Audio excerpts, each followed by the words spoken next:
नमस्कार दोस्तों, मेरा नाम है शशिकांत पंडित और आप देख रहे हैं moonstone classes. Weekly current affairs की सीरीज में आपका स्वागत है।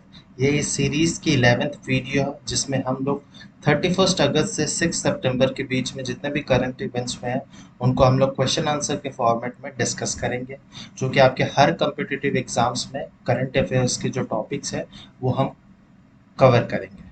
तो इस वीडियो को अंत तक देखिएगा। इस वीडियो में हम 30 से भी ज़्यादा क्वेश्चंस को हम लोग डिटेल में समझेंगे। एंड अगर आप इससे पहले के 10 वीडियोस देखना चाहते हैं तो उसका लिंक जो है डिस्क्रिप्शन बॉक्स साथ ही साथ पिन कमेंट में भी मिल जाएगा। तो इस वीडियो को अंत तक देखिए और अगर वीडियो अच्छा लगे तो लाइक शेयर और सब्सक्राइब ज़रूर कर दीजिए। तो चलिए शुरू करते हैं। सबसे पहला क्वेश्चन देखते हैं। सिविरो Donetsk has a big industrial hub known for chemical works and machine building factories. It is located in कौन से कंट्रीज में ये लोकेटेड है? Sievierodonetsk, Ukraine, Romania, Russia, Turkey. तो टर्की का नाम जो है वो बदल गया है, तुर्की कहा जाता है ना, तुर्की। तो इन चारों में से सही आंसर है ऑप्शन नंबर ए, यूक्रेन। ठीक है, तो इस मैप में आप देख सकते हैं, तो ये वाला जो ऊपर वाला पार्ट है जो यूक्रेन में है, एक्चुअली में यूक्रेन क्लेम ऑब्वियसली करता है, लेकिन रशिया ये जो शेडेड पार्ट है, रेड पार्ट है, उसे कब्जा कर लिया है। ठीक है, तो इसमें दो पार्ट जो है लुहांस्क और ये नीचे वाला है दोनेत्स्क। ठीक है, और सिविरो दोनेत्स्क तो लुहांस्क के पार्ट में पड़ता है। ठीक है, तो जो कि फेमस अपने केमिकल वर्क्स और मशीन बिल्ड फैक्ट्रीज के लिए। ठीक है, तो उस पे भी रशिया जो है अटैक कर रहा है और उसको भी कब्जा करना चाहता है। और लुहांस्क और दोनेत्स्क दोनों रीजन को मिलाकर कहा जाता है डॉनबास रीजन। ठीक है, तो इन दोनों रीजन को डॉनबास रीजन कहा जाता है, जो कि अभी एक्चुअल टाइम पे रशिया के कंट्रोल में है। ठीक है, तो रशिया का वो एक अलग फेडरेशन मानता है रशिया, लेकिन इंटरनेशनल कम्युनिटी या इवन इंडिया भी ये यूक्रेन का ही पार्ट बताता है, ये रशिया का पार्ट नहीं बताता। तो हम लोग भी यूक्रेन ही आंसर बताएंगे। Severodonetsk is one of the largest city in the Donbas region located in the Ukraine. ठीक है, 140 kilometre south of the Russian border. It is located near the left bank of Siverskyi Donets. ये river है, Ukraine में बहता है, छोटी सी river है जिसके पास में ये शहर बसा हुआ है। पॉपुलेशन 1 लाख से भी ज्यादा है। Administratively Sievierodonetsk fall under Ukraine's Luhansk oblast province. ठीक है, लुहांस्क ओब्लास्ट प्रोविंस में पड़ता है। It is a big industrial hub known for chemical works and machine building factories. ठीक है, ऑप्शन ए करेक्ट आंसर है। नेक्स्ट क्वेश्चन, क्वेश्चन नंबर 2 देखते हैं। Operation Muskaan which was seen in the news was implemented in which city? Operation Muskaan Indore, Mumbai, Ahmedabad, Guwahati. तो इसका सही answer है option number B, Mumbai, Maharashtra की कैपिटल में। तो क्या है ऑपरेशन मुस्कान? तो over 5,000 miners rescued by Mumbai police so far this year under Operation Muskan, a Ministry of Home Affairs project। तो ये मिनिस्ट्री ऑफ एमएचए की ये एक प्रोजेक्ट है। ठीक है, जिसमें कि जितने भी माइनर्स होते हैं, जो बच्चे होते हैं, उनको बहुत जगह में क्या होता है, किडनैप वगैरह कर लिया जाता है, तो उनको रेस्क्यू किया गया बाय मुंबई पुलिस।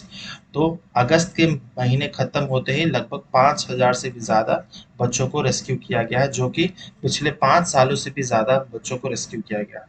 ठीक है, तो इससे पता चलता है कि कितने बच्चे किडनैप हो रहे हैं और उनको रेस्क्यू भी बहुत ज्यादा प्रयास किया जा रहा है रेस्क्यू करने का। ठीक है, तो ऑपरेशन मुस्कान जो है वो मुंबई में है, वाया जो कि मिनिस्ट्री ऑफ होम अफेयर्स का एक project.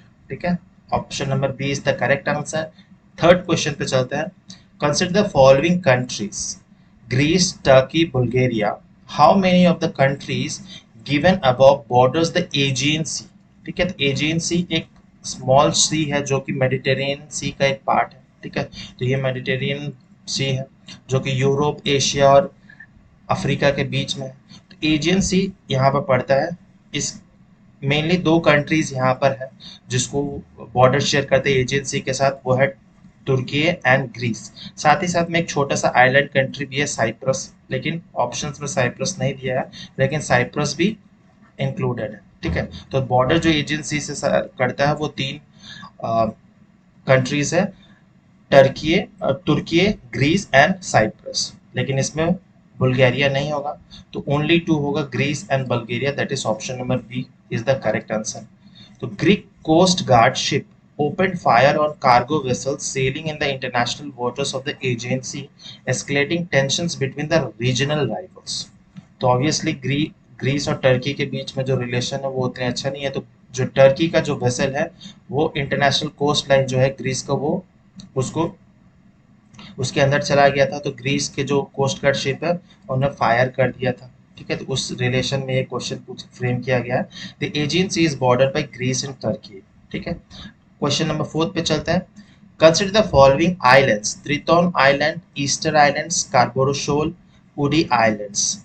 How many of this island given above are part of the South China Sea? ठीक है, तो साउथ चाइना सी में कौन कौन से है? तो त्रिटोन आइलैंड है, ईस्टर आइलैंड नहीं है, उडी आइलैंड है, स्कारबोरो शोल भी है। ठीक है, तो स्कारबोरो शोल, त्रितोन, फिर पारासल आइलैंड्स, इन सब आइलैंड जो है वो साउथ चाइना सी में है। तो साउथ चाइना जो चाइना है उसके साउथ में है। तो चाइना जो है, ये जो 9 डैश लाइन है इसको पूरा अपना कोस्टल एरिया मानता है चाइना। तो ये ऑब्वियसली पागलपन है, क्योंकि इतना छोटा तो वियतनाम का बॉर्डर नहीं हो सकता ना, वाटर बॉडीज नहीं हो सकते। तो चाइना इतना ज्यादा क्लेम करता है। ठीक है, तो ओनली 3 जो होगा इसका सही आंसर होगा ऑप्शन नंबर 3। इसकी भी geographic location very very important है। बहुत सारे छोटे छोटे आइलैंड्स हैं जिसके बीच में डिस्प्यूट है, between China and Vietnam, between China and Philippines, China और बहुत सारे कंट्रीज के साथ में डिस्प्यूट है, इवन जापान के साथ भी है। ठीक है, जापान, ताइवान सबके साथ में है डिस्प्यूट। तो China appears to be constructing an airstrip on disputed South China Sea island that is also aimed by Vietnam and Taiwan। ठीक है, तो एक डिस्प्यूटेड आइलैंड पे साउथ जो कि साउथ चाइना सी में आती है उस पे चाइना एयर स्ट्रिप डेवलप कर रहा है। The work of Triton island in the Paracel group. तो त्रितोन आइलैंड जो है वो पैरासेल ग्रुप ऑफ आइलैंड्स के एक छोटा सा आइलैंड है। mirrors construction of 7 human-made islands in the Spratly groups। Spratly islands भी साउथ चाइना सी में ही है। तो Spratly islands, Paracel islands, Scarborough Shoal islands, ये सब जो है वो साउथ चाइना सी में ही have been equipped with airstrips, docks, and military systems, although it currently appears to be somewhat more modest in scale. Triton is one of the major islands in the Paracel groups, which is roughly equidistant from the coast of Vietnam and China's islands province Hainan। ठीक है, तो equi distance है जो Paracel group of island है, mainly उसमें एक छोटा सा पार्ट है त्रितोन, तो जो कि इक्वी डिस्टेंस है from Vietnam as well as China की जो हाइनैन प्रोविंस है। The other islands in the South China Sea are Udi Islands, Scarborough Shoal Islands, Paracel Island, Tree Islands, but जो ईस्टर आइलैंड है वो Pacific ocean में है, south China Sea में नहीं है। तो ऑप्शन नंबर सी जो है करेक्ट आंसर हो जाएगा। ठीक है, नेक्स्ट क्वेश्चन पे मूव करते हैं। Question number 5, which state implements the Ladli Behna scheme? Uttar Pradesh, Madhya Pradesh, Bihar, Haryana. तो इसका सही आंसर होगा option number B, Madhya Pradesh. ठीक है, तो Madhya Pradesh raise the financial aid given to the women in the Ladli Behna scheme from 1000 to 1250 per month. तो स्कीम के तहत पहले जो है विमेन्स को हर महीने 1000 रुपया दिया जाता था by the government of Madhya Pradesh, लेकिन अब उसमें 250 रुपया और भी इजाफा कर दिया गया है। तो इस स्कीम के थ्रू 1.25 करोड़ वुमेन्स जो है मध्य प्रदेश की उन्हें बेनिफिट मिलेगी। और कौन से वुमेन्स को मिलेगी मेनली? तो womens in the age group of 23 to 60 के एज ग्रुप में जो है उनको मिलेगी assistance if they are not income tax payers. ठीक है, और जो कि इनकम टैक्स पे नहीं करती, जिनकी उतनी आमदनी नहीं है, and the annual income of their family is less than 2.5 lakh annually. ठीक है, तो ये सारी कंडीशन है, तभी वैसी जो महिलाएं हैं मध्य प्रदेश की उनको बेनिफिट मिलेगा। तो इसमें लगभग 1.25 करोड़ जो वुमेन्स हैं उनको बेनिफिट मिलेगा। साथ ही साथ the chief minister also announce 35% reservation for women in government jobs. तो ये मध्य प्रदेश के लिए किया गया है। ऑप्शन नंबर 20 का सही आंसर है। नेक्स्ट क्वेश्चन नंबर 6 पे चलते हैं। Cabinet declared which day as national space day in India?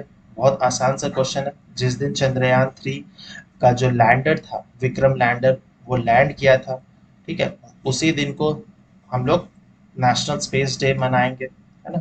तो अगस्त 23 जो होगा इसका करेक्ट आंसर होगा, है ना। अगस्त 23 लगभग 6:04 के आसपास में लैंड किया था, ठीक है। The union cabinet has declared August 23 as the national space day to commemorate the Chandrayaan 3 successful landing on the moon, ठीक है।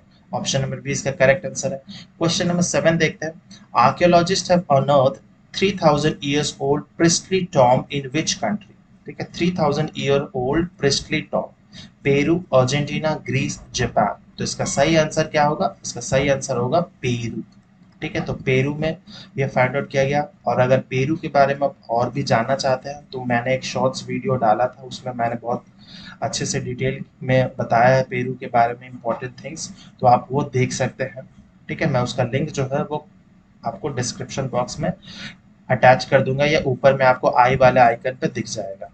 Archaeologists have recently unearthed 3000-year-old priestly tomb which has been undisturbed in the northern Peru, ठीक है। तो Peru जो है वो south America, south American continent में है, ठीक है। जिसमें 60% ऑफ द जो उनकी एरिया है वो अमेजन रेन फॉरेस्ट से ढका हुआ है। और इसमें और एक बहुत इंपॉर्टेंट है, पेरू में कौन सा है इंपॉर्टेंट, एक 7 वंडर्स ऑफ द वर्ल्ड में है, वो है माचू पिचू, जो कि इनका सिविलाइजेशन से रिलेट करता है ना। तो वो सब मैंने शॉर्ट्स में आपको समझाया। The occupants of the grave was dubbed in the priest of Pacopampa by archaeologists after the highland area where it was found, ठीक है। तो ये पेरू में मिला है। क्वेश्चन नंबर 8 की तरफ मूव करते हैं। Lake Garda was in news recently due to devastatingly low water levels. It is located in which country? France, Portugal, Spain, Italy। तो इसका सही आंसर होगा ऑप्शन नंबर डी, ठीक है। ये लेक गार्दा की एक फोटो है, तो ऑब्वियसली पता है ये इटली कितना सुंदर देश है। और ये जो लेक इटली है वो भी बहुत एक टूरिस्टिक हॉटस्पॉट एरिया रहता है, tourist attraction. Visitor can now walk to the rabbit island, जो कि इटली भाषा में कहा जाता है आइसोला देल कोनिंगली, a tiny outcrop in the middle of the lake instead of having to take a boat। तो इस लेक में एक छोटी सी आइलैंड थी जिसको रैबिट आइलैंड कहा जाता है। तो वहां पर पहले जब पानी का लेवल बहुत हुआ करता था तो वाया बोट जो है टूरिस्ट वहां पर जाते थे, ठीक है। लेकिन अब क्या हो गया, पानी का लेवल कम हो गया है, तो अब जो लोग जो टूरिस्ट है वो पैदल ही उस आइलैंड तक पहुंच जा रहे, इतना पानी का लेवल कम हो गया। अब बोट की जरूरत ही नहीं पड़ेगी क्योंकि पानी है ही नहीं, तो बोट तैरेगा कैसे। The lakes devastatingly low water level has have been exposed sandbanks and stones that forms a path from the shore of to the outcrop, which is also known as San Diego Islands. The region has become so dry that the water level of the Lake Garda, Italy's largest lake, ठीक है। तो lake गार्दा जो है वो Italy की सबसे बड़ी lake है, is only half of what it's normally as this time of the year, ठीक है। तो इतने पानी की जो शॉर्टेज इतनी डिवास्टेटिंग लो लेवल हो गई है कि उसकी जो वॉल्यूम थी वो हाफ हो चुकी है आज के टाइम पे, ठीक है, जो कि इटली की सबसे बड़ी लेक थी। नेक्स्ट क्वेश्चन पर मूव करते हैं। Question number 9, Bairabi Sairang railway project was in the news due to collapse of the under construction railway bridge. The railway project is located in which state. तो ये जो है बैराबी सैरांग रेलवे प्रोजेक्ट ये कौन से स्टेट में है? असम, वेस्ट बंगाल, मिजोरम, ओडिशा। तो नाम से ही समझ आ रहा होगा कि नॉर्थ ईस्टर्न में ही होगा मेनली, तो असम और मिजोरम में कंफ्यूजन होगा, तो ऑप्शन नंबर सी जो है वो मिजोरम इसका सही आंसर होगा। तो ये बेसिकली रेलवे प्रोजेक्ट था जिसमें काम चल रहा था, तो उसमें बहुत लगभग 23 जो काम करने वाले लोग थे, इंजीनियर्स और भी वर्कर्स थे, उनकी जान चली गई थी। A steel girder of the under construction railway bridge in Mizoram collapsed, ठीक है। तो जो जो पिलर्स बने थे रेलवे ब्रिज के लिए वो कोलैप्स कर गया ब्रिज, ठीक है। उसके कारण 23 पीपल जो थे वहां पर जो काम कर रहे थे उनकी डेथ हो गई थी। और उनकी डेथ ऑब्वियसली कोलैप्स से तो हुआ ही है, बहुत लोग जो वर्कर्स थे वो नीचे भी कूद गए थे और उनकी मृत्यु हो गई थी क्योंकि हाइट जो था वो 100 मीटर से भी ज्यादा था। The bridge being constructed over an undulating hilly forested terrain and a river। तो obviously north east India forested है, टेरेन जो है पहाड़ी क्षेत्र है, रिवर्स भी है। It is a part of long in the work projects to take railway connectivity to Aizawl the state capital. ठीक है, तो मिजोरम की कैपिटल आइजवाल है, तो उसको लिंक करने के लिए मेनली रेलवे प्रोजेक्ट था बैराबी सैरांग। ये जो था the site of collapse was in Sairang about 19 kilometre away from Aizawl and the bridge is on the approach to the Sairang station, the last point of the broad gauge railway project. ठीक है, तो ये broad gauge railway project था। The bridge is one of the 185th bridges part of 51.38 kilometre long Bairabi Sairang railway project. तो ये कितनी लंबाई है, तो 51.38 किलोमीटर की लेंथ थी। तो इसी के कंस्ट्रक्शन के टाइम में ये हादसा हुआ था, इसीलिए ये न्यूज में आ गया था। ऑप्शन नंबर सी इसका सही आंसर है। नेक्स्ट क्वेश्चन देख लेते हैं। क्वेश्चन नंबर 10th क्या कहता है कि consider the following statements, the point closest to the earth in the moon's elliptical orbit is called apogee. ठीक है, तो ये क्या सही है, ये नहीं है सही। उसको क्या कहते हैं, पेरिजी कहते हैं क्लोजेस्ट को, और फारदेस्ट को एपोजी कहता है ना। A full moon occurs when the moon is directly opposite the sun as seen from the earth. तो ये स्टेटमेंट सही है। The blue colour of the moon appears due to the scattering of light, ये भी सही है। तो कौन सा स्टेटमेंट करेक्ट है, तो only two. How many statements, ठीक है, ऑप्शंस नहीं पूछा गया, तो बी इसका सही आंसर होगा। ठीक है, तो जब, क्योंकि अर्थ, मून जो है अर्थ का चक्कर लगा रहा है, तो जो चक्कर लगाता है वो सर्कुलर पार्ट ऑर्बिट में नहीं लगाता, वो इलिप्टिकल पाथ में ऑर्बिट करता है। ठीक है, मून। तो ये जो शॉर्टेस्ट डिस्टेंस जो है, द डिस्टेंस जो है ये शॉर्टेस्ट डिस्टेंस, तो इस पोजीशन को पेरिजी कहा जाता है। ठीक है, और जो ये लॉन्गेस्ट डिस्टेंस है, मतलब मून और अर्थ के बीच में जो डिस्टेंस बढ़ जाता है, उस पॉइंट को एपोजी कहा जाता है। ठीक है, ये तो ज्योग्राफी में पढ़े होंगे।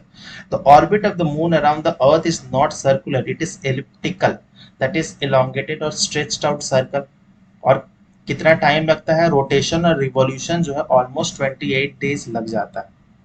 ठीक है, तो it takes moon 28 days to orbit the earth, revolution करने में अर्थ का लगभग 28 डेज के आसपास लग जाता है। The point closest to the earth in the moon moon's elliptical orbit is called perigee, और फारदेस्ट जो है उसको एपोजी कहते हैं। ठीक है, और सुपर मून कभी कभी आप गौर करेंगे तो दिखाई देगा, मून जो है अपने साइज से थोड़ा बड़ा दिखाई देता है, उसी उसी को बोलते हैं a super moon. happens when the moon is passing through one through or is close to the perigee and is also full moon। ठीक है, तो सुपर मून तभी दिखाई देता है जब वो पेरिजी वाले पोजीशन पे है या पेरिजी से क्रॉस कर रहा है, और उस समय फुल मून भी है, मतलब पूर्णिमा का time. A full moon occurs when the moon is directly opposite to the sun as seen from the earth and therefore has entire day side lit up, है ना। तो फुल मून पता ही होगा पूर्णिमा कब होता है। The full moon appears as a brilliant circle in the sky that rises around the sunset and sets around sunrise। ठीक है, the moon appears full not just on the purnima but also on the night before and after the full moon night। ठीक है ना, तो सिर्फ पूर्णिमा वाले दिन को ही पूरा गोल नहीं नजर आता, एक दिन पहले और एक दिन बाद भी ऑलमोस्ट गोल रहता है। The smoke or the dust in the air can scatter blue wavelength of light, as a result of which the moon may in certain places appear more blue than the usual। ठीक है, तो पता ही है lunar dust बहुत सारे होते हैं, इसी कारण से ब्लू लाइट जो है स्कैटर ज्यादा करता है, क्योंकि उसकी वेवलेंथ जो है वो कम है। ठीक है, वेवलेंथ उसकी कम है। According to NASA, a full moon at perigee, उसको सुपर मून कहा जाता है, is about 14% bigger and 30% brighter। तो जो सुपर मून होता है वो 14% बिगर होता है नॉर्मल मून से, और 30% ब्राइटर भी होता है then the full moon at apogee called the micro moon. ठीक है, तो पेरीजी पे जो मून होता है उसको सुपर मून होता है, और एपोजी के जो होता है वो माइक्रो मून होता है, मतलब उसकी साइज जो होती है थोड़ी डिमिनिश्ड हो जाती है। तो option number B is the correct answer, और ये वेरी वेरी इंपॉर्टेंट क्वेश्चन है। नेक्स्ट क्वेश्चन पे मूव करते हैं। Kishore Jena who was seen in the news is associated with which sport? Tennis, javelin throw, badminton, table tennis. तो इसका सही answer होगा option number B, javelin throw. आपको पता है वर्ल्ड एथलेटिक चैंपियनशिप में जिसमें जैवलिन थ्रो में इंडिया के नीरज चोपड़ा को गोल्ड मेडल मिला है ना। तो ये ओडिशा के जैवलिन थ्रोअर, ठीक है, जिनका जो पोजीशन था वो फिफ्थ पोजीशन था, ठीक है। तो इनका जो रैंक आया था फिफ्थ पोजीशन आया था। तो ये भी पार्टिसिपेट किए थे वर्ल्ड एथलेटिक्स चैंपियनशिप में, फिफ्थ आए थे। और जो सिक्स थे वो भी एक इंडियन ही थे, है ना, इंडियन स्पोर्ट्समैन ही थे। तो फर्स्ट, फिफ्थ एंड सिक्स्थ जो थे वो इंडियन थे। तो धीरे धीरे क्या हो रहा है, इंडिया का जो है स्पोर्ट्स के फील्ड में बहुत ज़्यादा इन्वॉल्वमेंट हो रहा है और बहुत मेडल्स भी जीत रहे हैं, ठीक है। तो वर्ल्ड एथलेटिक्स चैंपियनशिप जो कि उड़ीसा से बिलोंग करते हैं, at the world athletics championship जो कि बुदापेस्ट, हंगरी, हंगरी के जो कैपिटल है बुदापेस्ट में हुई थी, he finished fifth with a personal best of 84.77 meters। तो इनकी जो पर्सनल बेस्ट है उन्होंने फेंका 84.77 मीटर्स, ठीक है। क्वेश्चन नंबर 12th की तरफ मूव करते हैं। Pragyan rover of the Chandrayaan 3 mission has confirmed the presence of which element on the moon surface. कौन सा एलिमेंट का खोज किया है? Potassium, sulphur, sodium, chlorine. इसका सही आंसर होगा सल्फर। सल्फर का सिंबल क्या होता है? कैपिटल एस, ठीक है। तो ये फोटो में पता चल रहा होगा कि this is what, Vikram lander जो मून पे लैंड किया था 23 अगस्त को। और उस लैंडर से जो रोवर निकला, उस रोवर का नाम है प्रज्ञान रोवर, ठीक है। तो प्रज्ञान रोवर ने ही टेस्ट किया था।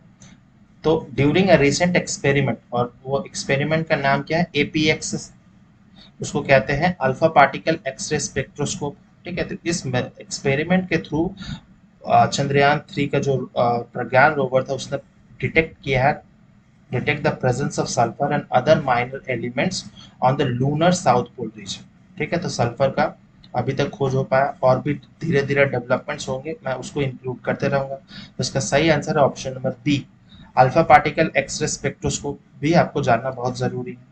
नेक्स्ट क्वेश्चन की तरफ मूव करते हैं। Question number 13, with reference to G20 consider the following statements. ये वेरी वेरी इंपॉर्टेंट क्वेश्चन है क्योंकि इस बार इंडिया होस्ट कर रहा है, तो इससे कोई ना कोई एग्जाम में आने के चांसेस तो 100% है ही, ठीक है। तो it was formed in 2009 in the backdrop of the financial crisis that hit east Asia and south east Asia. तो ये सब स्टेटमेंट सही है, बट 2009 इज इनकरेक्ट, 1999 में हुआ था, ठीक है। It represent around 85% of the global GDP, ये स्टेटमेंट सही है। The G20 presidency rotates by annually, नहीं, एनुअली रोटेट होती है। इस बार इंडिया था, पिछले बार इंडोनेशिया था, उससे पहले इटली था। इंडिया के बाद कौन सा होगा वो आप बताइए कमेंट सेक्शन में। हाउ मेनी स्टेटमेंट सही है? तो ओनली वन जो है, ऑप्शन टू ही स्टेटमेंट सही है। तो ऑप्शन नंबर ए जो है वो सही आंसर है, only one statement is correct. तो G20 जो मीटिंग अभी चल रही है फिलहाल, तो 18th G20 मीटिंग है, head of the state and government summit will be held on 9th and 10th September 2023, Bharat Mandapam in New Delhi, Pragati Maidan में। ये जो है एग्जीबिशन सेंटर है उसमें सब होस्ट किया जा रहा है। The Bharat Mandapam is the India's largest conference and exhibition venue, India का सबसे बड़ा है कॉन्फ्रेंस सेंटर, जिसकी कैपेसिटी, सीटिंग कैपेसिटी 7000 से भी ज्यादा है। In its multipurpose and plenary halls combined, ठीक है। तो बहुत सारे मल्टीपर्पस हॉल्स अलग अलग पर्पस के लिए बनाए गए हैं। Larger than the iconic Sydney opera house which can hold around 6000 के आसपास हॉल होल्डिंग कैपेसिटी है, तो उससे भी बड़ा है इंडिया का। The central idea that was instructed in the design is Vasudhaiva Kutumbakam, जो कि थीम है, सेंट्रल थीम है। वन अर्थ वन फ्यूचर, है ना, वो भी एक थीम है इंडिया का। तो G20 मेंबर्स कौन कौन से कंट्रीज है? तो वो ग्रुप ऑफ 19 कंट्रीज है, प्लस एक यूरोपियन यूनियन है, और रिसेंटली जो अभी ताजा ताजा खबर मिली है उसके तहत अफ्रीकन यूनियन भी एक परमानेंट मेंबर बन गया, ठीक है। तो G20 प्लस हो गया आप, ठीक है। तो इसके जो न्यूज़ होगा मैं और भी डिटेल में नेक्स्ट जो करंट अफेयर्स का सीरीज आएगा उसमें मैं डिटेल में बताऊंगा। लेकिन अभी अभी जो पता चला है, अफ्रीकन यूनियन भी पार्ट बन चुका है G20 मेंबर का कंट्रीज में, ग्रुप के, ठीक है। तो इसमें अब कितने कंट्रीज हो गए हैं? ऑलमोस्ट 101 कंट्रीज हो गए। कैसे? तो 19 कंट्रीज हैं, अर्जेंटीना, ब्राजील, ऑस्ट्रेलिया, ये सब जो कंट्रीज हैं। साथ ही साथ में अब यूरोपियन यूनियन में कितने हैं? तो 27 कंट्रीज हैं, और अफ्रीकन यूनियन में 55 कंट्रीज हैं। तो G20 तो बस कहने के लिए, इसमें 101 कंट्रीज इन्वॉल्व, ठीक है, या उससे भी ज्यादा कंट्रीज इन्वॉल्व है। इट वॉज फॉर्म्ड इन 1999, ठीक है, तो ये 1999 में हुआ था, 2009 में नहीं हुआ था। G20 member represent 85% of the global GDP and 75% of the global trade and about two-third of the world population. ठीक है, वर्ल्ड पॉपुलेशन, अब जो पॉपुलेशन होगी ऑब्वियसली ये भी इंक्रीज हो जाएगी, टू थर्ड से और भी ज्यादा हो जाएगा ना। द G20 प्रेसिडेंसी जो है वो एनुअली रोटेट होते रहती है। तो India hold the presidency from December 1st 2022 to November 30 2023। After India Brazil will take over the G20 presidency, ठीक है, ब्राजील 2024 में होल्ड करेगा, फिर उसके बाद साउथ अफ्रीका 2025 में करेगा, ठीक है, तो मैंने बता दिया आपको, ऑप्शन ए इसका सही आंसर है। नेक्स्ट क्वेश्चन पे मूव करते, क्वेश्चन नंबर 14, ये भी very very important. With reference to the Aditya L1 mission consider the following statement. It is India's first space based mission to study the sun, ये बिल्कुल statement सही है। The mission will be carried out into space by geosynchronous satellite launch vehicle in XL configuration। तो GSLV किससे नहीं होगा, वो PSLV होगा, तो ये स्टेटमेंट गलत हो जाता है। The spacecraft will finally be stationed in a hollow orbit around the Lagrange point 1, that is L1 of the Sun Earth system, तो ये सही है, ठीक है। The objective of the mission is to study the inner atmospheric layers of the sun। Inner नहीं होगा, ये outer होगा, तो ये भी स्टेटमेंट गलत है। दो स्टेटमेंट जो है वो सही है, 1 and 3, ठीक है, तो only 2 statements are correct, option number B is the, ठीक है। तो ये अर्थ और सन का जो है सिस्टम है, तो ये जो है पोजीशन है, ये आपको पता चल रहा होगा, दिस इज सन, है ना, दिस इज सन, और ये हमारा अर्थ का पोजीशन है। और कुछ कुछ जो पॉइंट्स हैं, L1 पॉइंट्स यहाँ पर है, L2 पॉइंट्स अर्थ से पीछे में है ना, फिर L3 पॉइंट्स,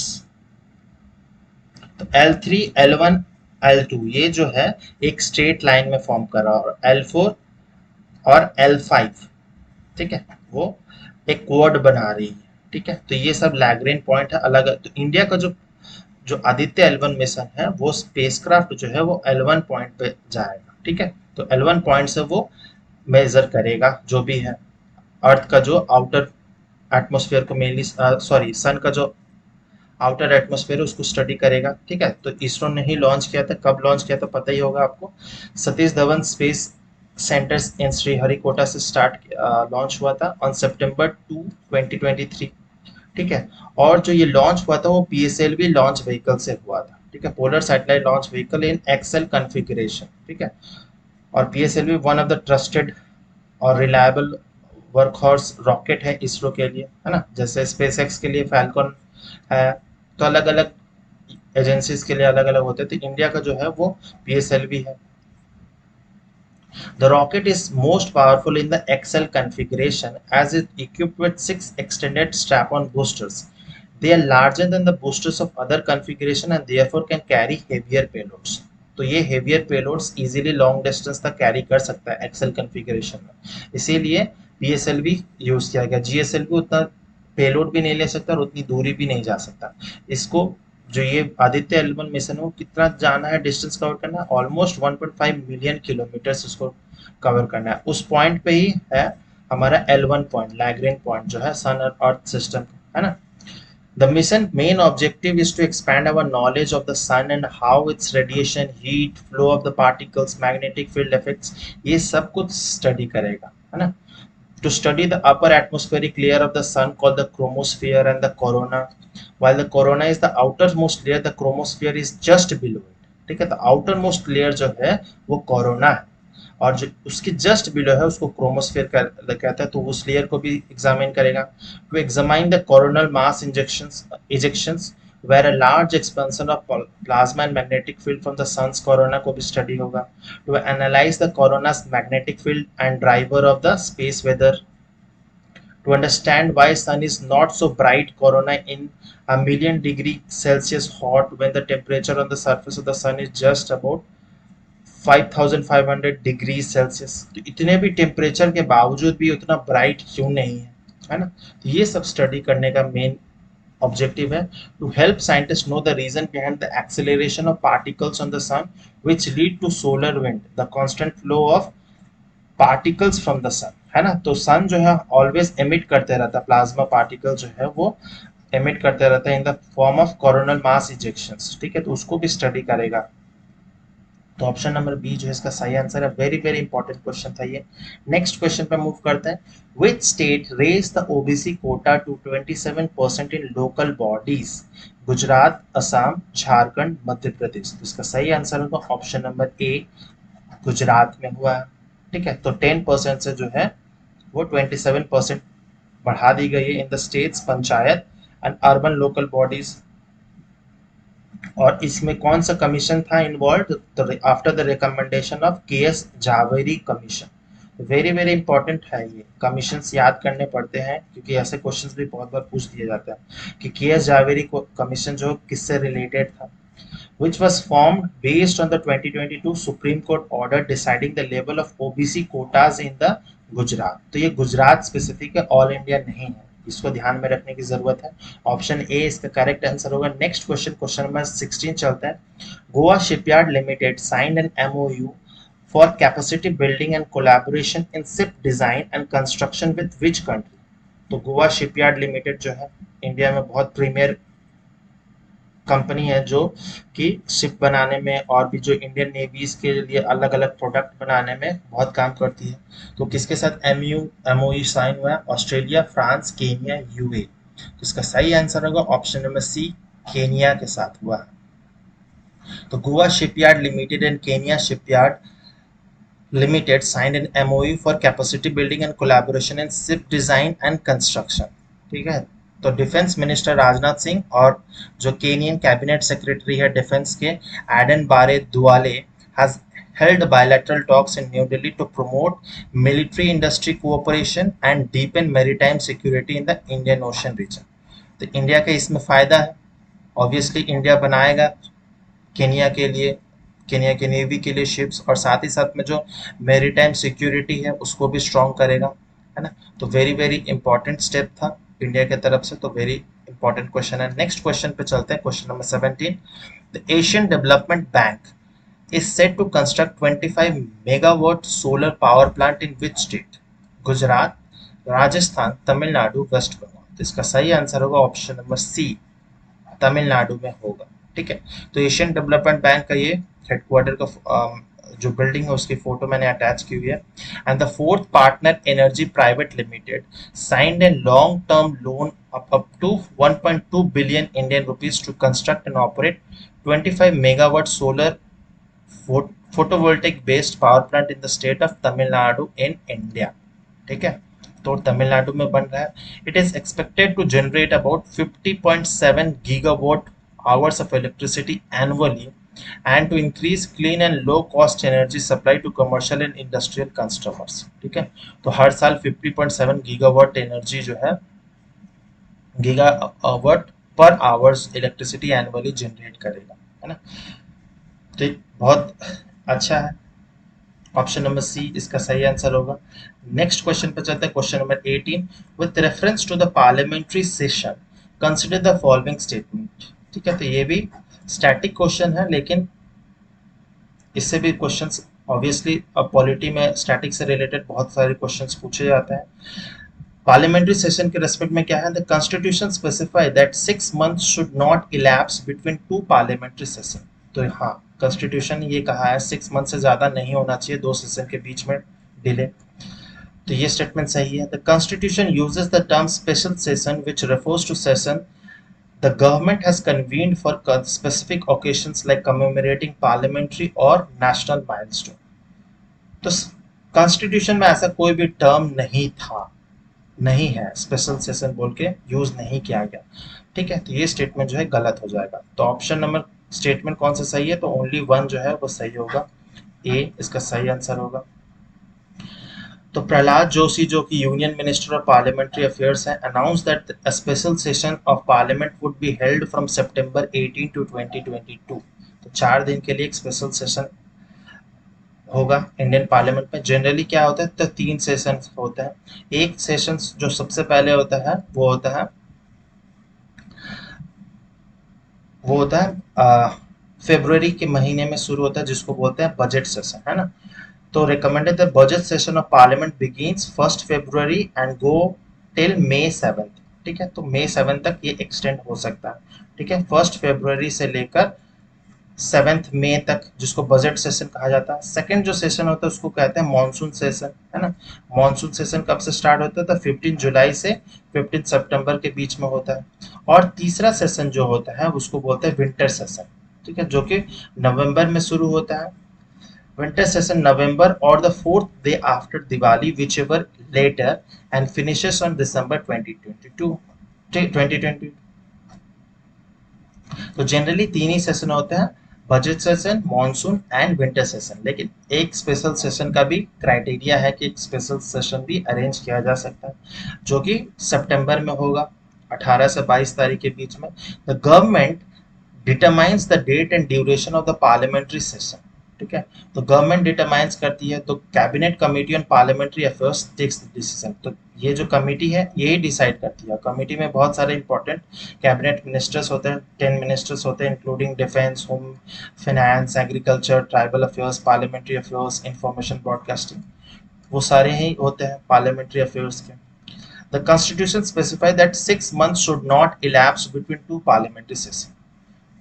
तो 6 महीने से ज्यादा दो सेशन के बीच में टाइम इंटरवल नहीं होना चाहिए। 6 महीने के अंदर में दूसरा सेशन, नेक्स्ट सेशन हो जाना चाहिए। This provision is the colonial legacy and the framers of the constitution borrowed it from the government of India act of 1935। ठीक है, तो ये हम लोग ने बोरो किया था, जो गवर्नमेंट ऑफ इंडिया 1935 में आया था। The constitution does not use the term special session. ठीक है, तो स्पेशल सेशन जो है कॉन्स्टिट्यूशन में ऐसे यूज नहीं किया जाता है। The term sometimes refer to the session the government has convened for specific occasions like commemorating parliamentary और नेशनल माइलस्टोन। ठीक है, तो ऑप्शन ए इसका करेक्ट आंसर होगा। नेक्स्ट क्वेश्चन पर मूव करते हैं। Consider following pairs. Shiv Shakti point, the point where the Chandrayaan 3 rover touched down on the lunar surface। तो ये क्या सही है? नहीं। जवाहर स्थल, the point where Chandrayaan 2 crashed in 2019। ये नहीं है, ये तिरंगा पॉइंट है, तो ये भी गलत है। तिरंगा, the point where probe strikes the lunar surface during India's first lunar orbiter mission Chandrayaan 1। तो ये जो है इसका होगा जवाहर स्थल। तो ये भी स्टेटमेंट जो है गलत है, तो तीनों ही गलत है। ठीक है, तो करेक्ट क्या है हम लोग जान लेते हैं। तो नन होगा इसका सही। ठीक है, तो सबसे तीन इंपॉर्टेंट जो पॉइंट्स है वो है, पहला है Shiv Shakti point, the point where the Chandrayaan 3 lander, जो कि विक्रम लैंडर ने टच डाउन किया लूनर सरफेस को, उस पॉइंट को शिव शक्ति पॉइंट कहा जाएगा। तिरंगा पॉइंट किसे कहा जाएगा? The point where Chandrayaan 2 crashed 2019 में। तो 2019 में जो चंद्रयान 2 का जो लैंडर था जहां पे क्रैश किया था, उस पॉइंट को तिरंगा पॉइंट कहा जाएगा। जोहार पॉइंट या जोहार स्थल किसे कहा जाएगा? The point where the probe strikes the lunar surface during the first lunar orbiter mission Chandrayaan 1 में। ठीक है, तो वो जोहार स्थल है। तो ऑप्शन डी इसका सही आंसर है, और ये सारे पॉइंट जो है वो मैच किए गए। नेक्स्ट क्वेश्चन पे चलते हैं, question number 20। Which company has launched a new mobile application share dot market? Phone पे, पेटीएम, भारत पे, क्रेड। इसका सही आंसर होगा ऑप्शन नंबर ए, फोन पे। फोन पे has entered into stock broking business. ठीक है, तो फोन पे का पता ही होगा, अगर आप यूज करते हैं तो बहुत सारे इसके यूजेस हैं। आप शॉपिंग, ऑनलाइन पेमेंट, हजारों चीज उससे कर सकते हैं। which launch of a new mobile application called Share.market under its subsidiary PhonePe Wealth Broking। ठीक है, it provide market intelligence and quantitative research based wealth baskets, a scalable technology platform। It will be available as a mobile app and as dedicated web platform भी होगा, साथ ही साथ mobile app भी होगा। enabling retailer investors to buy stocks, engage in intra-day trades, buy curated wealth baskets and mutual funds। इन सब से stock market से related वो अब उसमें भी आ चुका है। तो शेयर डॉट मार्केट जो है वो फोन पे की एक सबऑर्डिनेट होगी। ठीक है, जो कि मेनली स्टॉक मार्केट से रिलेटेड जितने भी होंगे उससे वो डील करेंगे। तो ऑप्शन नंबर ए इसका करेक्ट आंसर होगा। क्वेश्चन नंबर 21 चलते हैं। Gabon, which was seen in the news, is located in which region? Africa, Europe, Australia, Asia. ठीक है, तो अफ्रीका में है ना।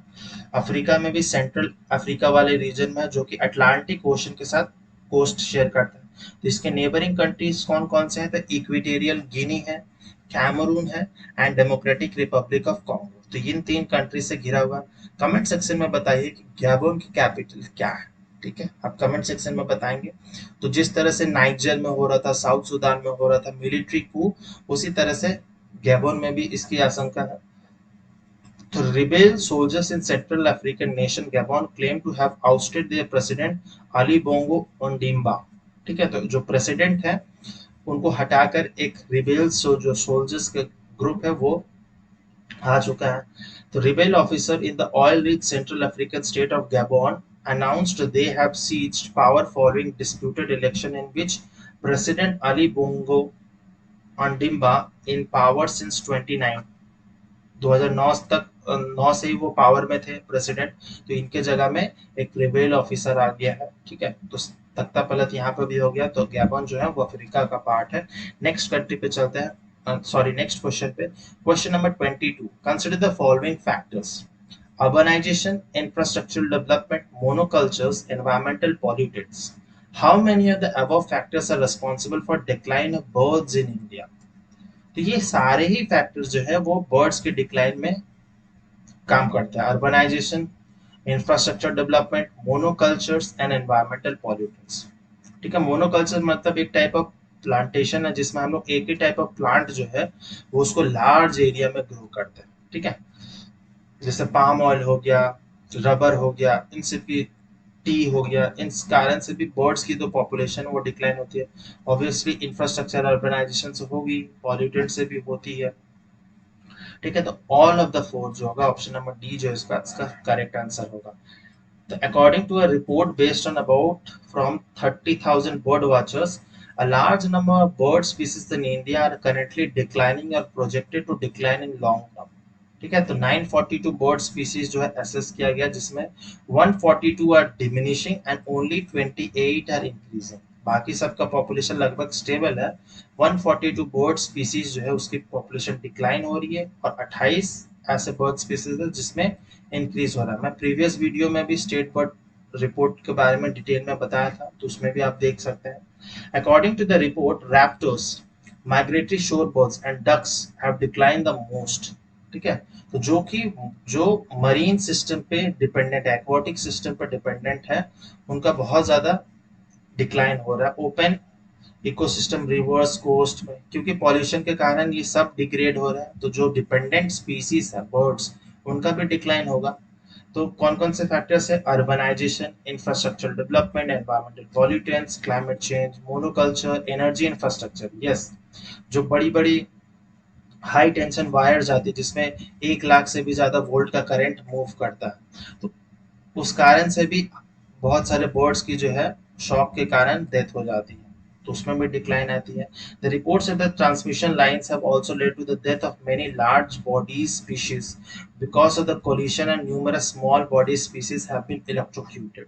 ठीक है, तो इसके कारण भी बहुत सारा नेगेटिव इम्पैक्ट पड़ा है।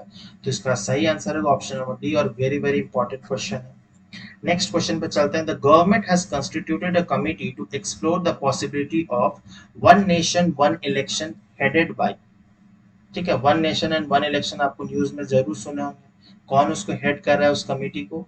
जस्टिस बीपी जीवन रेड्डी, रामनाथ कोविंद, सुनील अरोड़ा, मनमोहन सिंह। तो इसका सही आंसर होगा जो हमारे पूर्व प्रेसिडेंट थे, president of India Ramnath Kovind, वो उसको इस कमेटी को लीड कर रहे हैं। ठीक है, the government has constituted a committee headed by former president of India Ramnath Kovind to explore the possibility of one nation and one election. तो जब prime minister Narendra Modi has advocated simultaneous इस जो ये कमेटी है वन नेशन वन इलेक्शन, इसमें प्रस्ताव क्या रखा गया है कि जो लोकसभा और राज्यसभा के सॉरी लोकसभा और जितने भी स्टेट इलेक्शंस होते हैं उसको एक बार में ही कंडक्ट करा दिया जाए, है ना। तो इसके प्रोज एंड कॉन्स दोनों ही हो सकते हैं, क्योंकि आपको पता है कि बहुत ज्यादा कॉस्ट लग जाता है और हर साल कहीं ना कहीं किसी ना वक्त किसी महीने में कहीं ना कहीं इलेक्शन चलता ही है, बाईपोल्स इलेक्शन, अलग अलग इलेक्शंस होते रहते हैं पूरे 5 साल में। ठीक है, तो उससे बहुत ज्यादा लोगों को भी दिक्कत होता है और कॉस्ट भी बहुत ज्यादा होता है, लेकिन इसके नेगेटिव इम्पैक्ट्स भी है। तो नेगेटिव इम्पैक्ट्स है, तो इस कमेटी के हेड कौन कर रहा है? तो वो है रामनाथ कोविंद। ठीक है।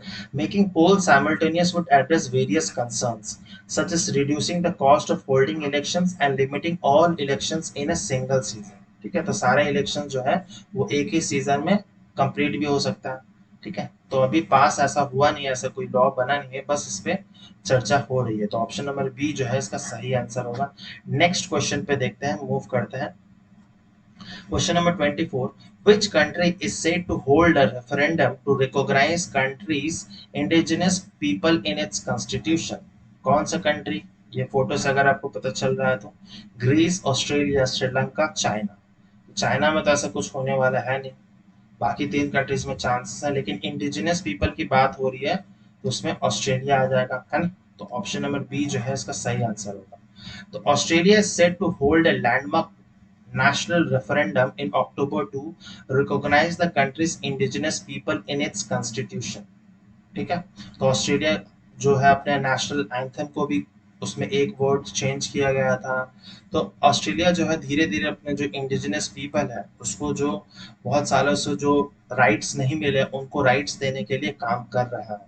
तो more than 70 million registered voter across the country will vote on October 14 में इसकी वोटिंग होगी। रेफरेंडम उसी को कहता है ना, to decide whether to amend the constitutions in order to establish a new advisory body। एक न्यू एडवाइजरी बॉडी भी सेटअप होगी for the Aboriginals and Torres Straits, जो टोरेस स्ट्रेट्स आइलैंड है, आइलैंडर पीपल है उनके लिए। The The historic referendum called the Voice to Parliament is approved would recognize Aboriginals and Torres Strait Islander people in the country's constitution। तो बहुत सारे जो rights हैं वो उनको मिल जाएगा। ठीक है, तो एबोरिजिनल्स और टोरेस स्ट्रेट के जो लोग हैं। ठीक है, तो ऑप्शन नंबर बी इसका सही आंसर है।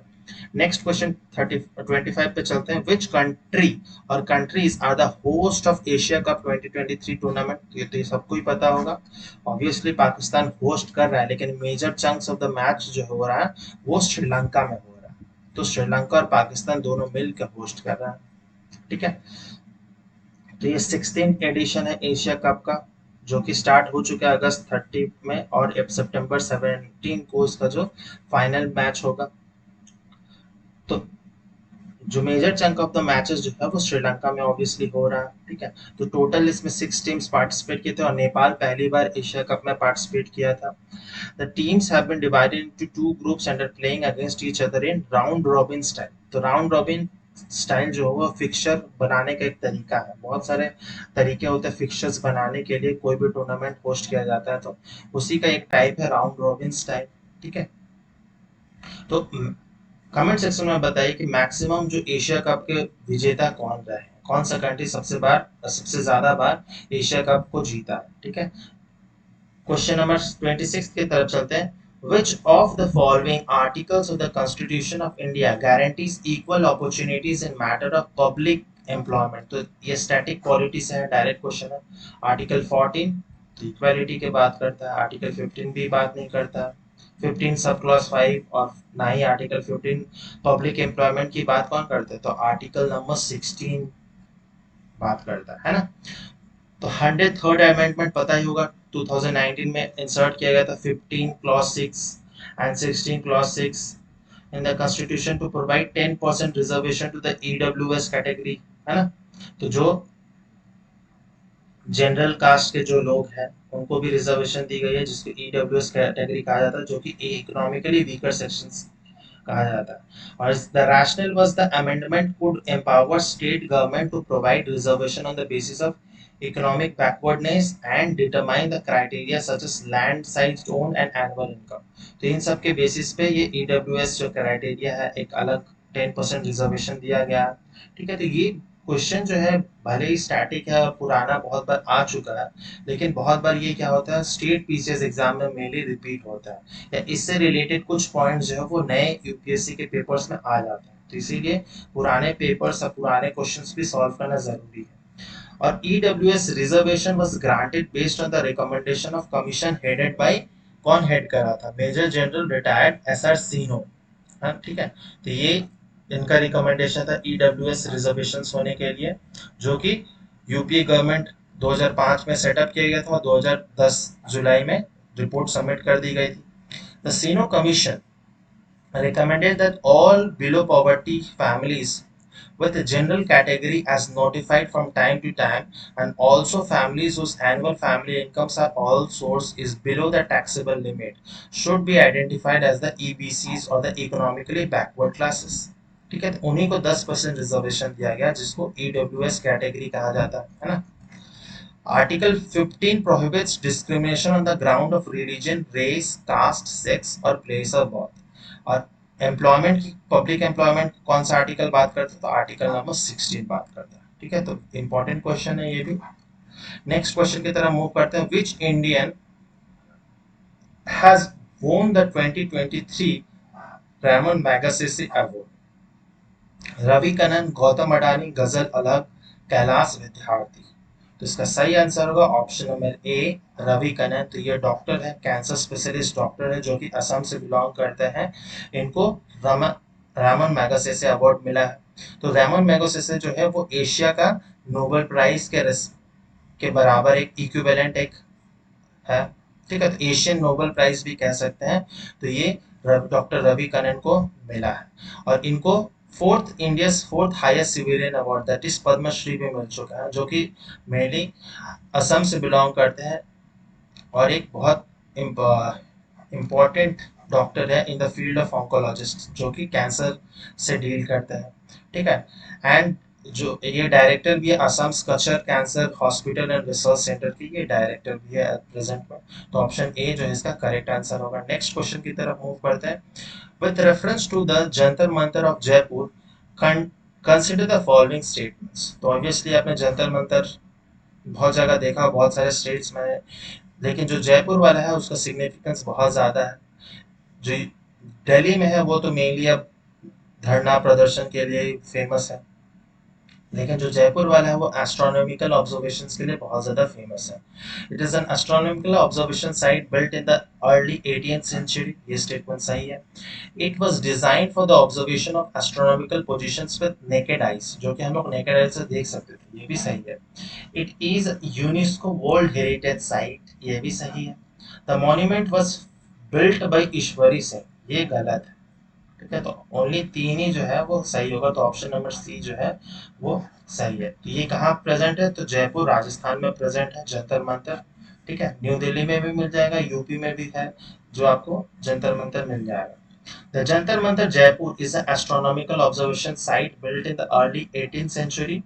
It includes a set of some 20 main fixed instruments। ठीक है, तो ऐसे 20 इंस्ट्रूमेंट्स, ऐसा फिक्स्ड इंस्ट्रूमेंट आपको इस फोटो में भी नजर आ सकता है, जिससे हम लोग एस्ट्रोनॉमिकल ऑब्जर्वेशंस कर देते थे। It was built by the prince Jai Singh two. ठीक है, तो ये इन्होंने बनाया था, जिनके नाम पे ही जयपुर का नाम पड़ा। The Jantar Mantar is an expression of the astronomical skills and cosmological concepts of the court of A scholarly Prince at the end of the Mughal period, है ना। तो मुगल पीरियड लगभग खत्म हो गया था उस समय में, फर्स्ट 18th सेंचुरी के आसपास में। It was designed for the observation of astronomical position with naked eyes that they embody several architectural instrumental innovations। It is a cultural UNESCO world heritage site declared इन 2010 में यह declare हो चुका था। ठीक है, तो ऑप्शन नंबर सी इसका सही आंसर है। नेक्स्ट क्वेश्चन की तरफ मूव करते हैं। Question number 29, with reference to the script and language consider the following statement. It is comprehended as a symbolic representation of sounds of a particular language। ये statement तो सही है, script यही तो बताता है ना, यही सिग्निफाई करता है। Most of the Indian scripts that have been used for writing are in Hindi language. नहीं, मोस्ट ऑफ द स्क्रिप्ट जो हिंदी नहीं होगा वो संस्कृत होगा, इसीलिए मदर लैंग्वेज कहा जाता है। ओनली वन जो है सही आंसर होगा, ऑप्शन नंबर एक हमें करेक्ट चूज करना है। The script of a particular system of और राइटिंग स्टाइल ऑफ राइटिंग, इसी को स्क्रिप्ट कहते हैं ना। जैसे हिंदी का स्क्रिप्ट क्या है, उसको हम लोग देवनागरी कहते हैं। इट कैन बी कम्प्रीहेंडेड, जैसे सिख धर्म में जो स्क्रिप्ट होता है उसको गुरुमुखी कहा जाता है। It can be comprehended by symbolic representation of sound of a particular languages. Since time immemorial, India is one of the countries multifaceted in terms of language, scripts and culture। तो India जो है बहुत ज़्यादा diverse है, India में बहुत सारे language, script, cultures हैं। तो इंडियन कॉन्स्टिट्यूशन में कौन सा शेड्यूल बात करता है, तो 8 शेड्यूल बात करता है ऑफिशियल लैंग्वेजेस की, जिसमें कि हम लोग 22 शेड्यूल लैंग्वेजेस है रिपब्लिक ऑफ भारत का। The National Mission for Manuscripts primarily deal with ancient scripts of manuscripts.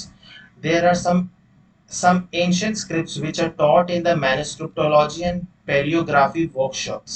कौन कौन से ancient scripts बताए जाते हैं? ब्राह्मी, गुप्ता, कुटिला, नगारी, नंदिनगरी, शारदा, ग्रंथा, खरोष्टी, वतेलुतु, कैथी, करानी, उड़िया, मोदी, सिद्धम, लेप्चा,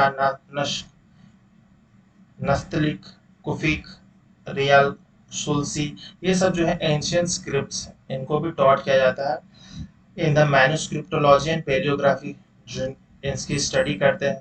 ठीक है, most of the Indian scripts जो आज के टाइम में हम लोग यूज करते हैं has been used by writing 70% of manuscripts are in the Sanskrit language. तो सब जो है 70% जो है संस्कृत लैंग्वेज है, बाकी 3% जो 30% है वो अलग अलग है, जैसे असमीज, बंगाली, डोगरी, गुजराती, हिंदी, हिंदी, कन्नड़। ठीक है, तो ये सब जो है ये क्या है, ये सब हमारे स्केड्यूल लैंग्वेजेस है। ये सब तो स्केड्यूल लैंग्वेजेस है, 22 जो है स्केड्यूल लैंग्वेजेस है, जो कि 8 शेड्यूल में लिखा गया है। और 30% जो अदर लैंग्वेजेस में, 70% जो है वो संस्कृत से आती है। ठीक है, तो ऑप्शन नंबर ए इसका सही आंसर है। नेक्स्ट क्वेश्चन की तरफ मूव करते हैं। Consider following statement, it is one of the Harappan sites located in the Kutch district. The fragment of a shell bangle collected from the site was found in the dating back to 2850 BC. The pottery found as burial goods at this site was mainly redware. The above statement refer to which of the following site? तो ये वो site है, धोलावीरा, जूना Katya, Lothal, Kalibangan. तो ये cell bangle से सबको लगेगा कि कालीबंगन होना चाहिए, लेकिन कालीबंगन गुजरात में नहीं है, वो कहाँ है? कालीबंगन राजस्थान में आता है। ठीक है, और धोलावीरा का ये ना ही लोथल का ये आइडेंटिफाइंग फीचर्स है नहीं, तो बच कौन सा जाता है? तो जूना कातिया जो है इसका सही आंसर होगा, ये जूना कातिया का ही साइट है। ठीक है, ऑप्शन नंबर बी जो है इसका सही आंसर होगा। The, the dry, arid soil of 16-hectare expanse of the outskirts of Kathia village in Gujarat's Kutch district has thrown up several surprises. A shell bangle, pottery shards, stone plates, even human skeletal remains भी वहाँ पर मिले काठिया village में. The site is believed to be 5,000 year old and belong to pre-urban phase of the Harappan civilization. The fragment of the shell bangles located from the Kathia cemetery and tested at the physical research laboratory में test की गई, अहमदाबाद में जो situated है। उसकी as बताती है 2850 साल BC. The pottery found at the burial goods at the Kathia sites mainly redware के टाइप्स के मिले थे, बफवेयर एंड ग्रेवेयर में मिले हैं। Is comparable to the pre urban Harappan जो pottery of Sindh and Balochistan and the northern Gujarat में भी है। ठीक है, तो ये जो पार्ट है कच्छ जो डिस्ट्रिक्ट है वो भी सिंध और बलूचिस्तान से बहुत ज्यादा नजदीक में है, जो कि इंडस वैली सिविलाइजेशन से बहुत ज्यादा रिसेंबल शो करता है। ठीक है, तो ऑप्शन नंबर 20 का सही आंसर होगा। नेक्स्ट क्वेश्चन पर मूव करते हैं, question number 31। With reference to the mitochondrial disease consider the following statement, mutation in mitochondrial DNA can cause mitochondrial disorder. ये स्टेटमेंट बिल्कुल सही है। These diseases are incurable and can be fatal within days if diagnosed in a newborn. तो हाँ, ये बहुत ज़्यादा lethal बीमारी है, कुछ दिन के अंदर में बच्चों की डेथ हो जाती है, ये भी सही है। Mitochondrial disease can affect almost any part of the body except kidney and liver. तो सारा ही पार्ट पे अफेक्ट करता है, किडनी एंड लीवर क्यों बचेगा? 3% IVF procedure is known to help eliminate mitochondrial disease that are passed on from mother to child. तो ये इसका क्योर है। ठीक है, तो 3% IVF प्रोसीजर। ठीक है, तो ये भी स्टेटमेंट सही है। तो 3 स्टेटमेंट सही है, सिर्फ ये वाला जो है वो गलत है। तो ऑप्शन नंबर सी जो है ओनली 3 जो है करेक्ट हो जाएगा। तो आपको पता ही होगा, बायोलॉजी अगर पढ़े होंगे तो माइटोकॉन्ड्रिया को क्या कहा जाता है? Power house of the cell, जहाँ पे एटीपी की सिंथेसिस होती है। ठीक है। तो माइटोकॉन्ड्रिया के पास खुद का भी डीएनए होता है, क्लोरोप्लास्ट के पास भी खुद का डीएनए होता है। Mitochondria they have their own DNA called the mitochondrial DNA, या इसको हम लोग शॉर्ट में एमटी डीएनए भी कहते हैं। तो अगर म्यूटेशन हो जाए या उसके जो सीक्वेंसेस है डीएनए के उसमें कुछ चेंजेस आ जाए इन द न्यूक्लियर डीएनए, जो कि न्यूक्लियस में फाइंड आउट होता है, तब एक बीमारी होता है जिसको कहते हैं माइटोकॉन्ड्रियल डिसऑर्डर। ठीक है। तो ये मेनली क्या होता है, मदर से ट्रांसफर होता है बेबी के थ्रू। तो mitochondrial disease are chronic, long-term genetic, often inherited disorder that occurs when mitochondria fail to produce enough energy for the body to function properly. Mitochondria का मेन फंक्शन ही यही है, ATP produce करना है, ATP से हमें energy मिलेगा। और अगर माइटोकॉन्ड्रिया एटीपी ही नहीं बनाएगा, क्यों नहीं बनाएगा, क्योंकि उसमें म्यूटेशन हो गया उसके माइटोकॉन्ड्रियल डीएनए में, तो वो एनर्जी नहीं बना रहा, तो एनर्जी नहीं बना रहा तो जितने भी बॉडी ऑर्गन्स है जिसको एनर्जी चाहिए वो ऑब्वियसली इम्पैक्ट होंगे, चाहे वो ब्रेन्स हो, नर्व्स हो, मसल, सबको ही तो चाहिए ना, तो सारे को ही बॉडी को इम्पैक्ट होगा। तो ऑब्वियसली ये बहुत ज्यादा लीथल हो जाता है। इसके सिम्टम्स जो है बहुत बहुत सारे सिम्टम्स हैं, poor growth, muscle weakness, muscle pain, low muscle tone, exercise intolerance, vision or hearing problems, learning disabilities, delay in development, swallowing difficulties, diarrhea, constipation, unexplained vomiting, cramping, reflux, etc. बहुत सारे अनगिनत इसमें इसके सिम्टम्स हैं। ठीक है। तो बहुत लीथल बीमारी है। Mitochondrial disease is incurable and can be fatal within days और even hours of the birth if diagnosed in a newborn. तो बच्चों में ये मेनली होता है, बच्चों की डेथ हो जाती है, पता भी नहीं चलता।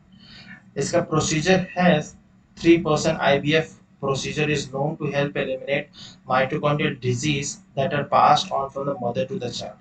तो ये ऐसी बीमारी है जिस पे बहुत ज़्यादा रिसर्च अभी हुआ नहीं है, इस पर धीरे धीरे रिसर्च होगा तो इसके क्योर भी आ जाएगा। तो ऑप्शन नंबर सी जो है इसका करेक्ट आंसर होगा। वेरी वेरी इंपॉर्टेंट क्वेश्चन है। नेक्स्ट क्वेश्चन की तरफ मूव करते हैं। हुलोंग पार Gubon Wildlife Sanctuary was in the news due to habitat fragmentation of Hulok gibbon by a railway track that divides the sanctuary. The sanctuary is located, तो ये hoolock gibbon का photo है, Himachal Pradesh, Uttarakhand, waste Bengal, Assam. तो hoolock gibbon जो है वो सिर्फ north east India में ही मिलेगा, तो ऑप्शन नंबर डी जो है इसका सही आंसर होगा, असम में। तो साइंटिफिक नेम क्या है, तो बोनोपिथेकस हुलॉक है ना, तो इसका जोलॉजिकल नेम है। Are the only ape species found in the India. ठीक है। तो और भी गोरिल्ला, चिंपैंजी है, लेकिन वो हम लोग को जू में दिखेगा लेकिन वाइल्ड में नहीं दिखेगा। तो सिर्फ इकलौता एक स्पीसीज है जो कि इंडिया में मिलता है, और इंडिया में भी कहाँ मिलेगा, तो नॉर्थ ईस्ट इंडिया में ही मिलेगा, जो कि उसकी भी पॉपुलेशन डिक्लाइन हो रही है। क्यों, क्योंकि एक ट्रेन की जो ट्रैक है वो ले डाउन की गई थी ब्रिटिश के टाइम से ही, जो कि लिंक करता था डिब्रूगढ़ और चिटागांव को, लिंक करता था, जो कि बांग्लादेश में है। Cut the century into two parts, जिसके कारण वो सेंचुरी जो था उसको दो भाग में डिवाइड होता है। तो इसमें क्या हो गया, इसमें फ्रेगमेंटेशन हो जाती थी। इसकी जो हैबिटेट है, ये पूरी हैबिटेट है, अब उसकी हैबिटेट दो हिस्सों में बढ़ गया। तो बहुत बार उनका डेथ हो जाता था जब ट्रेन गुजरते थे, या फ्रेगमेंटेशन होने से बहुत ज्यादा लिंकअप नहीं होता था, है ना। Since then several gibbon families in the southern half has remained cut off from the majority of the northern side। तो ये दोनों आइसोलेट हो गए हैं, अलग अलग हो गए। Hulong Park Gibbon Wildlife Sanctuary is a small sanctuary located in the Jorhat district of Assam। ठीक है। तो ये Hoollongapar gibbon wildlife sanctuary जो है वो जोरहाट असम में है। और नॉर्थ ईस्ट जो इंडिया है उसका जो क्लाइमेट है, वहाँ का वेदर है, वो बहुत ज्यादा सूट करता है, इसीलिए वहां पर दिखता है। बाकी इंडिया में कहीं पे भी आपको नहीं मिलेगा, इवन जूज में भी आपको नहीं दिखाई देगा। तो ये मेनली नेचुरल में रहना पसंद करते हैं। सेवी evergreen forest and evergreen patches amidst tea gardens and human settlements. ठीक है। तो ऑप्शन नंबर डी जो है इसका करेक्ट आंसर होगा। नेक्स्ट क्वेश्चन पे मूव करते हैं। Which country's central bank governor topped the Global Finance Central Banker Report Card 2023? India, Sri Lanka, USA, UK. Photo से पता चल गया होगा इंडिया ने टॉप किया है।